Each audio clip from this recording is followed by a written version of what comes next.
Jaya Rama, Jaya Jaya Rama, Shri Ram, Jaya Ram, Jaya Jaya Rama. Today is a very auspicious day. It is the freedom for Mother India, Bharata Mata. So far, we were ruled by foreigners in various shapes and various forms. They may change their dress. They may call themselves Indians. But foreigners were ruling India. Today is real Independence Day for India. Modi ji will go as the Prime Minister, who did a historic act of freeing Mother India from the slavery. We were slaves to foreign invaders. We were slaves to British rulers. And we were slaves to an education system. And we were slaves to people who call themselves Indian, but they're not Indian. So Modi ji has freed us this moment. This is a real historic moment in the Bharatvarsha. You have to understand why. Bharata was called Sone ki Chidiya. You know what is Sone ki Chidiya? Golden bird.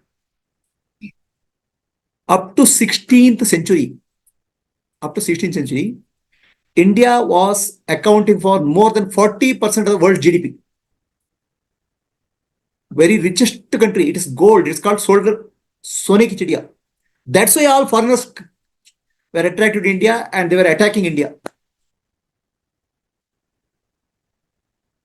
And when they attacked, the first thing they did was destroyed our cultural centers, the spiritual centers. Ayodhya, Mathura, Maya, Kashi, Kanchi, Avantika. These are 7 mokshadayikas. Means there are 7 cities in India where holy, where people come there because high energy. Out of that, Ayodhya starts beginning. Ayodhya is at Manipura Chakra. The whole body will function if the energy is there at the Manipura, Nabi. This is the center called Prana Shakti, Prana, Prema and Pradna. Prana, okay, is actually Ayodhya. Prema is Mathura. Pradna is Kashi. Prana, Pradna, Prana, Prema and Pradna. Mooladhara, Swadhisthana, Manipura is Prana. Anahata is Prema. Adna is Pradna. So Adna was Kashi. Knowledge, spiritual knowledge. It is more than 5,000-year-old city. No city in the world has survived for 5,000 years. With too much of attack, barbarism, it has survived 5,000 years. Kashi is Pradna. Mathura is Prema. And Manipura is Ayodhya. Ayodhya, Mathura, Maya, Kashi, Kanchi, Avantika. Avantika is Vishuddha. So out of that, if you see, Ayodhya, Mathura and Kashi, these 3 were attacked and destroyed thoroughly. Why? If some enemy comes and kills somebody, where will he shoot? He'll shoot at the heart. He'll shoot at the head. And he'll shoot at the stomach. 3, what you call as Marmasthana. 3 Marmasthana or 3 vital centers of India were 3. Ayodhya, Mathura, Kashi. But the whole idea is to kill the spirit of India. No civilization has survived this type of attacks. External enemies, internal enemies. For more than 1,000 years. that has survived because of wisdom of Sri Vedavyasa Maharshi. He created an education system, a formal education system, informal education system. Vyasa Maharshi gave the education. He built the education, which will survive in the war. So now if you look at it, up to 1500, 1600, India was called golden bird, Sone ki chidiya, so rich, so powerful. The invaders came, attacked. They tried to destroy the heart and soul of India. Manipura, Anahata, Adna. That's where they shot. The education system was destroyed. People who are learning were destroyed. Libraries were burnt. Okay, temples were destroyed because temples are the center of faith. So it's more, India temple is more than faith. India, the temple is a cultural and spiritual center, education center. So any temple is an energy center. It is designed for cosmic energy. The Garbhagudi, the sanctum sanctorum, many temples don't allow to go into sanctum sanctorum, Garbhagudi.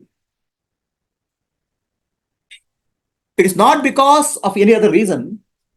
The energy level there can be very high, cosmic energy. Some temples, you can enter a temple and touch the statue also. Whereas some temple in Ayodhya, they will not allow you to go into the Garbhagudi. There will be very high energy centers. So the Gopuram there will receive the energy and distribute inside sculpture. Now, what they do in Prana Pratishtapana? Everything, all living beings are there. We are all living beings. Living beings are conscious. Because we have a Sukshma Sharira, subtle body. The stone has no consciousness ability. The stone, the rare metals like mercury and some rare metals, they have the ability to retain consciousness. They're called, what you call,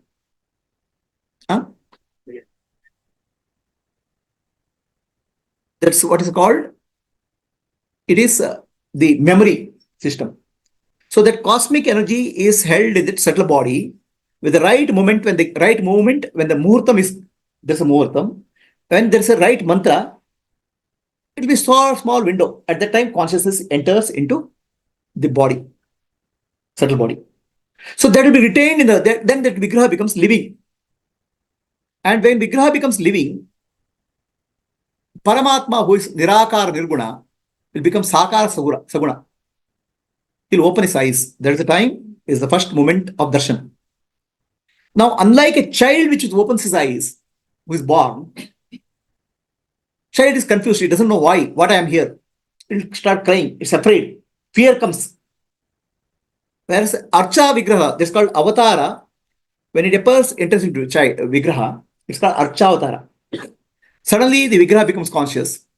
Still, it doesn't know. Rama, the Saguna Avatara, doesn't know why I have come here, why I am opening my eyes. It's like waking up from a dream. That time, the person, Yajamana, who is standing there, he will do a sankalpa. Why he'll do a prayer. Why I have invited you. So that prayer Modiji did. The Modiji's prayer was, Bharatavarsha has gone through a lot of looting. What was called Sone ki chidiya, golden bird, was destroyed. Everything was taken out. Looted. Okay? And India became a poor country. Every year, in Britishers alone took out $34 trillion of money. Aurangzeb alone took so much of wealth of country to distribute to some other place. Indians were robbed, killed. So that was the prayer of Modiji. We have invited you for establishment of dharma, for Loka Kalyana. So the moment the prayer goes to Archa Vigraha, suddenly the consciousness which has come there, Saguna Brahma, Rama is Saguna Brahma. He will experience all the events which has happened. What is related to memory, cosmic memory of what has happened. When he comes in, he does no memory, just like a child. When the prayer is made, immediately the cosmic memory opens up to show the events, what has happened. Then, if the prayer is sincere, the Archa Vigraha will promise that I will address these issues. So that's what happened in that last minute. So Sri Ramji goes through all the trouble and what society faced.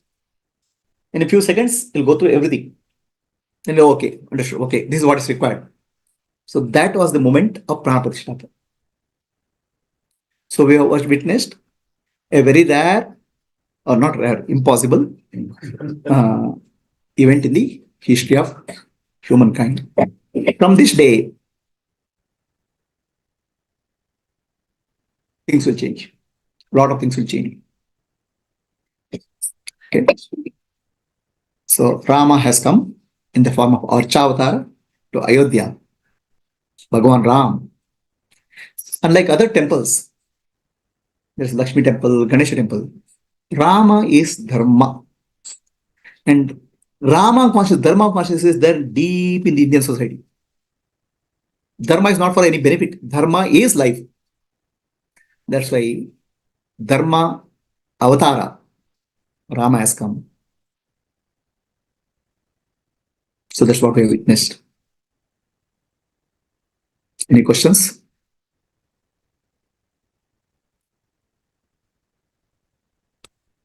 Structure in 1 minute. Let's play. Oh yeah, he saw all the things. It's like a memory recollection. Yeah.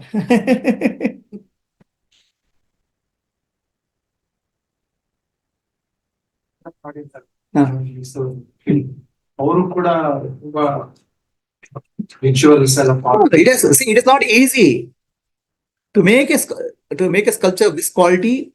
It requires 4-5 generations of Shilpa Shastra. It's like many family generations have to make this thing. What is it? Sadhana. No, they have to pass on the Shilpa Kala from generation to generation. So then he has learned that because of good punya done by his previous generations. Then to make the 5-year boy Shilpa, so everything, the finger size, every point has to be the exact dimensions. Everything is a proportion. Whole proportion is the body. So that is what our his name is what? Yogi, Arun Yogi, his blessed soul. It is a sadhana of not one generation, many generations. Okay. Stop recording.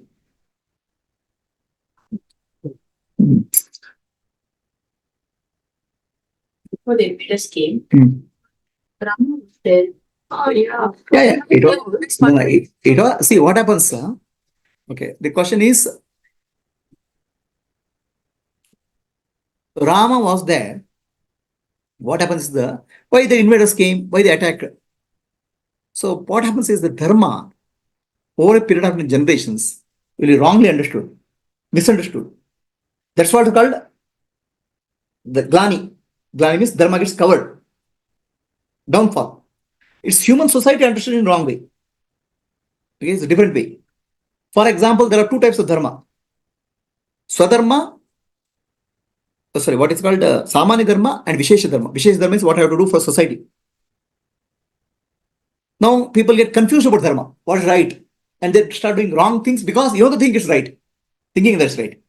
Prithviraj Chauhan was attacked by Goriyati. Okay, 7 times he threw him out, but every time 7 times he left him to live out of compassion, Manav Dharma. 8th time he attacked, insider on this thing, collaborated with him, and this guy Prithviraj was caught. So then he removed the eyes of Prithviraj. Actually, first time when he attacked, he should have killed. It's Rajadharma. Rajadharma, Manav Dharma, confusion is there.